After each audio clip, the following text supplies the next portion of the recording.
Okay, so let's take the time to look at this, shall we? I've already done one of these.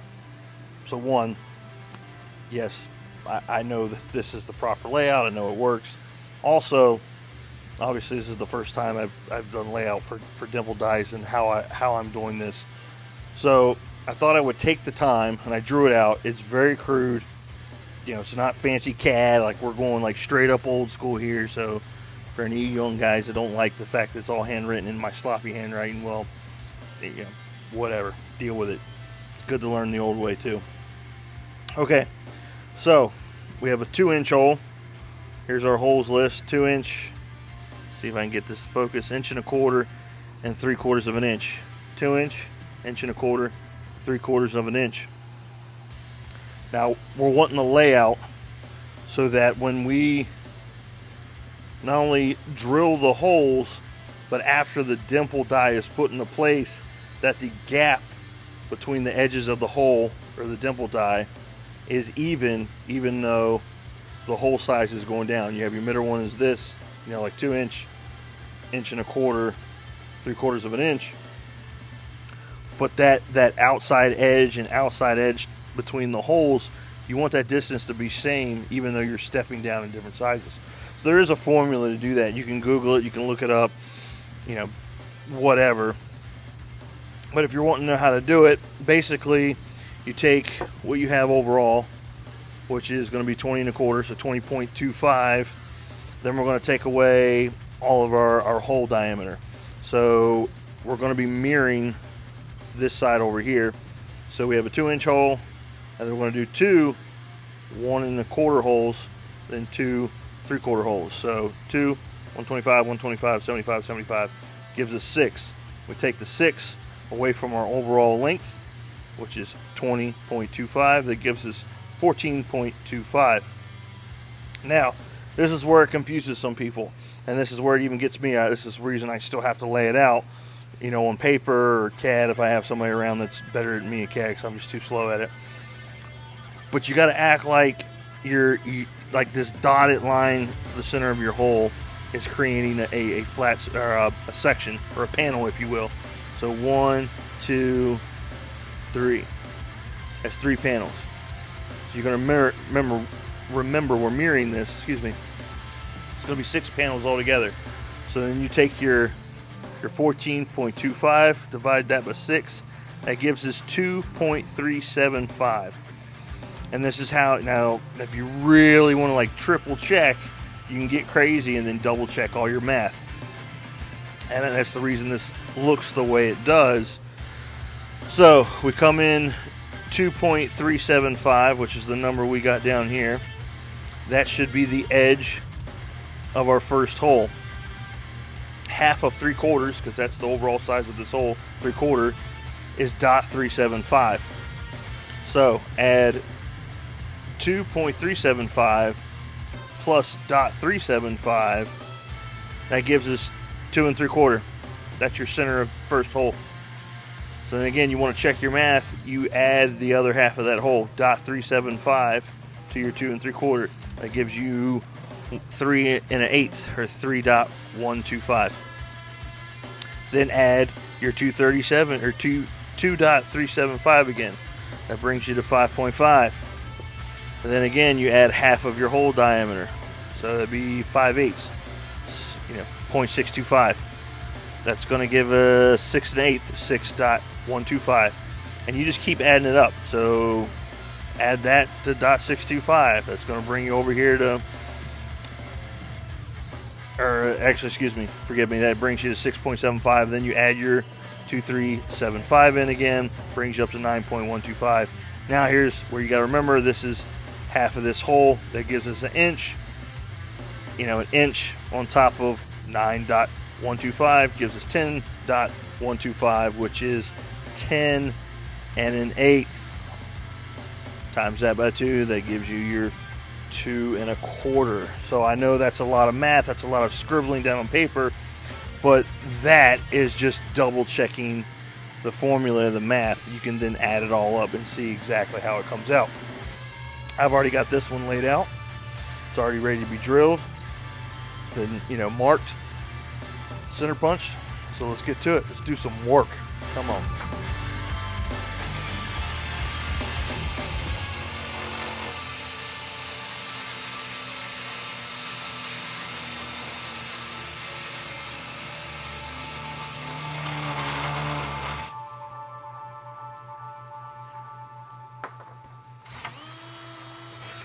Okay. Okay. All right, there's two different ways to do this with the box tubing. Neither one of them are necessarily fun, but they're both doable. I'm going to show you both ways, just so you have a better idea, because you never know what you got laying around, or you know how it's all going to work out. Of course, the first and kind of the most obvious is when you're doing a dimple die. You got die on one side, the other half of the die on the other. Of course, you need to pay attention which way your die is pointing. That way you know which way your indentation is going to go. I want them to go in, so that means the recession is going to go on the inside, because I want the die to actually go down. I want this to push down to the metal. So the way I'm going to do these, this side, is you got to get pretty close. That's not quite as much as I would like, but if I remember right, when I tried shimming it with washers, it was a bit too tight. Too tight, he says. Tight like a toy. Tight. That's pretty snug. There isn't much give there. The other one was a bit much. All right, let's try it. See what happens. Might have to get the old hammer and get her unstuck. See how bad this goes. See how bad it is in there, actually. Yeah, it's not even making it all the way down, so that's a no-go. But I have some actual valve shims that will give us just a bump. Just a bump, a wee bump. Wee bump.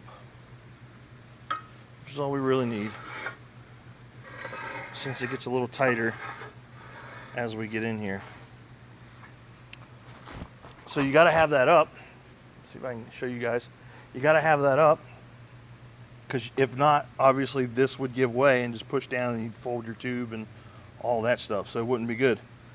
So this is going to go down here, like just here, and then yeah, get a little shimmage going on. I'll show you guys. See if I can get the camera set back up here, see what's going on. Now you don't need, you know, this isn't what I would consider a fancy press, to be honest. I want to be on the lazy side. I wish I was out at my family shop, Wine Truck Repair, because they have a big 100-ton air over hydraulic press, and that thing is just mint. It's money. I love it. But I don't. We have let's see, what is this? OTC 25-ton press. I got this one when I bought out the old machine shop. But if you got a Harbor Freight press, or you know, just something that can do at least, well, this is 11 gauge, so I'd say 3 to 5 ton is what you're going to need of pressure to do this, just to be on the safe side. But I get to work my shoulder out and put some pressure on this bad boy. That looks pretty flush all the way around. Let's see what we got.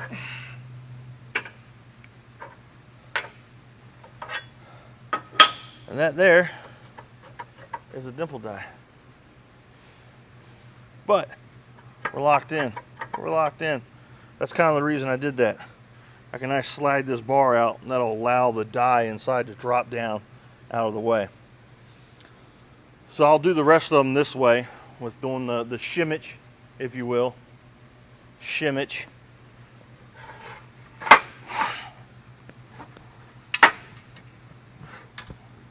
Shimmage. Another shimmage.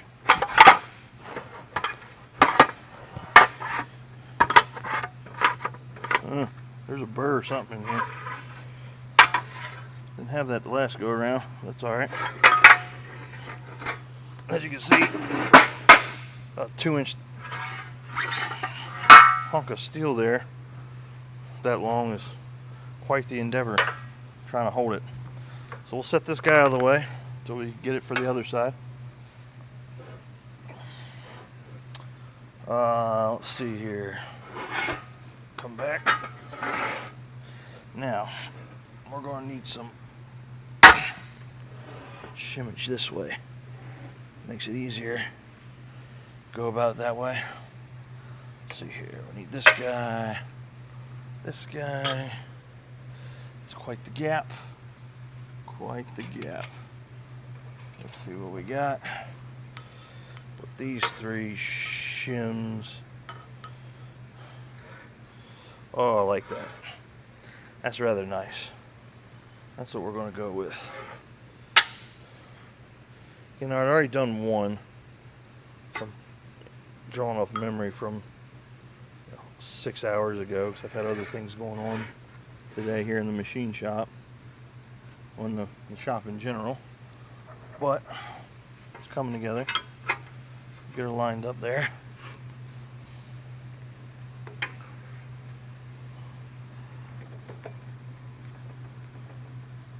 Alright, let's see what we got here. You can really watch it go down this way.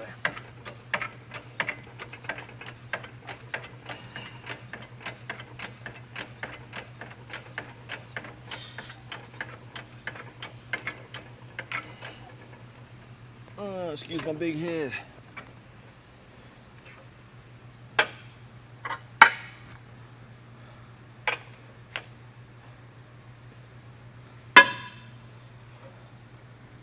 Same thing, slide it out. Actually, this one, once it... All right, so there is the other way, so we don't mess up our backside. Again, so if you were to try to press back down on these, it could damage them. Only way I would consider doing it the way I just did it, rather, with shimming it up and pushing down off the inside of the bottom, was if you had something like this that could distribute the load across all of them. But even then, the majority of the force is still going on the hole directly across from wherever you're pushing back here. So, what you really want to do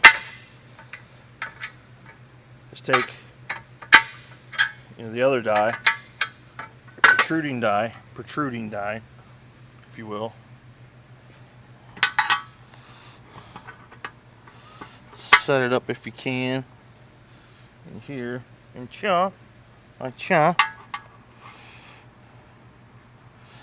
I'm using the holes to kind of peek back down through, see where I'm at.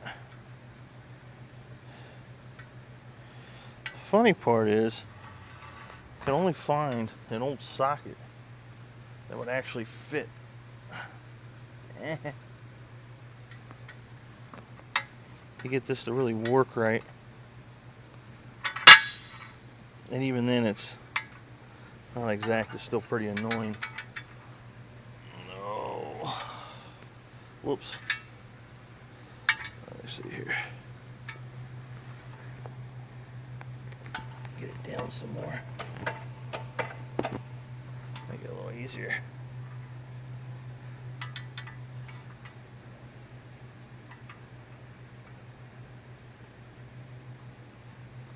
Ever so gently. Problem with this is obviously you get too much pressure, and if you're not quite lined up perfectly, it can go funky. It can mess you up. Stuff could go flying and shoot, and that hurts.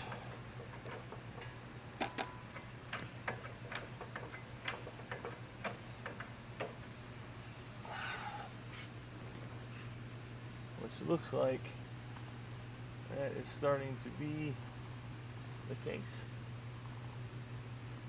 here.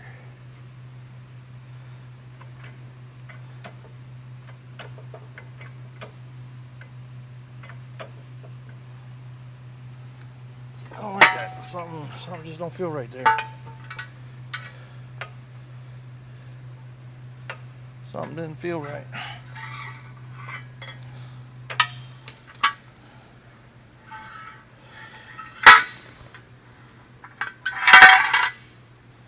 Hey, you stop that. Oh, yeah, it's always good for a dimple die. Drop it on the concrete. Oh, man. Oh.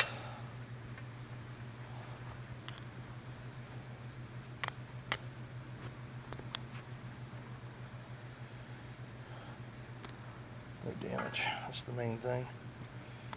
Well, I'll say that. That's good. All right.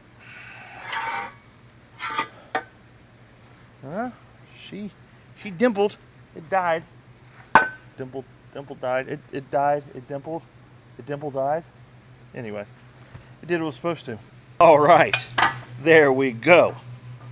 It's amazing how something so simple as a dimple die, or even the bead roller, can give something plain Jane just a little bit of spice, a little bit of flair, you know, make it a little more aesthetically pleasing, if you will.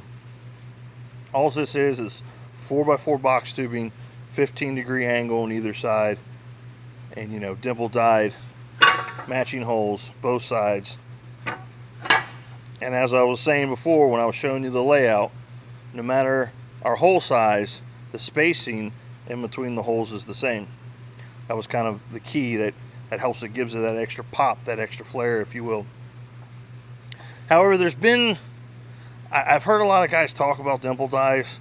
They're like, oh, the hot rodders, you know, did it, the hot rodders. And the hot rodders are kind of what made this popular.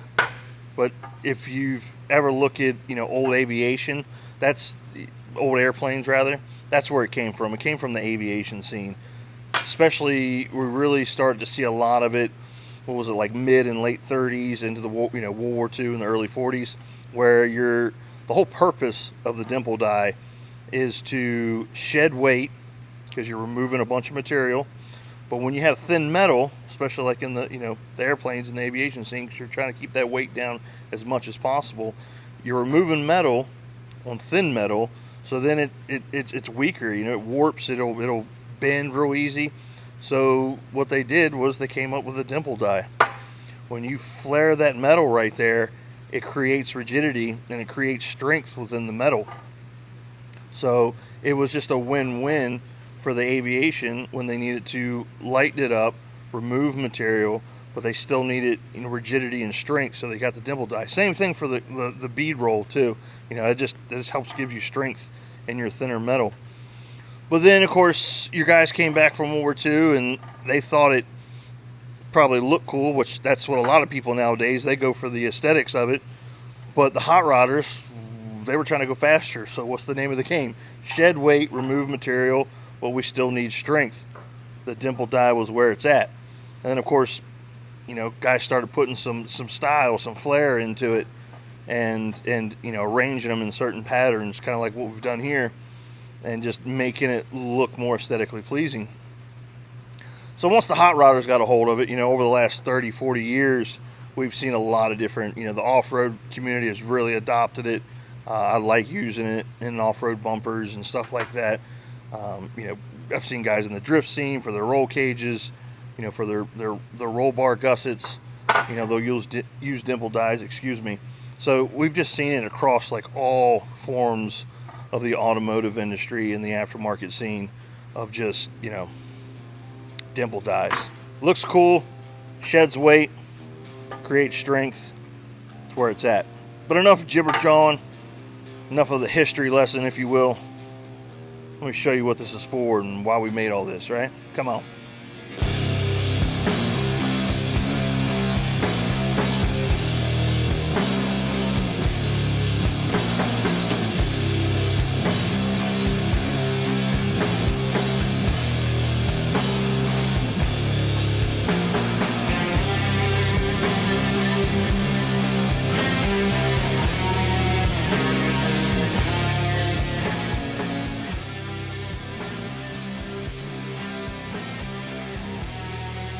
Dimple die action. Love dimple dies. You can use them in so many different aspects of a build. You know, off-road industry, hot rod, choppers, roll cages. I mean, there's just, the list goes on and on. They look good if done properly. So, dimple dies. Again, they're awesome, they're great, can be used anywhere. Now, you've probably noticed that this looked like a lot of filming of just me and the camera sitting still and it's not moving around. Well, that is the case. So some of you are probably going, where's PJ? Where's A10 Media? Unfortunately, some things have changed. One of them was PJ got hurt for a little bit. He wasn't able to do a whole lot. He had to take it easy, doctor's orders and all that fun stuff. So he did that and he started getting healed up. In the meantime, things have been a roller coaster for me here at Shop Rat Metalworks, and the machine shop has slowed down a bit. It goes through these weird spurts. Just being fully honest, fully transparent with you. Sometimes we're stupid busy, rock and rolling, and then sometimes it's just not as consistent as I was like. Anyway, unfortunately, there's a number of reasons and a number of things that have went into this decision, but for right now, it's going back to very basic. You get to watch me. I have to do basic editing to try to keep timeline in check and not spend hours and hours of all this crazy fancy editing, because I unfortunately just don't have time for that. So yeah, it's nothing against PJ, it's nothing against A10 Media. Would love to have them back. Unfortunately, that's just not what is happening, what is not going on right now. But we're still going to keep moving forward here at Shop Rat Metalworks. Still a lot of work to be done, still machine work to be done. It's just, yeah, things change, right? It is what it is. So, this banner's still up on my wall, which actually, let's talk about some banners. Let's do that real quick on our way out. Let's talk about some banners. Yeah, new banners. You know who that is. So we got 43 Graphics Company here locally on the wall now. Miller Motorsports, right up the road, from across the country, Morgan Clark Design. I was actually lucky enough to get one of the signed ones, because I know you only did a handful of those. I think it was like 100 or so. Anyway, some new banners up on the wall to go with everything. But yeah, PJ's is still up there, not going anywhere. All right then, hope you enjoyed this. Hope you learned something about some dimple die action. Come on.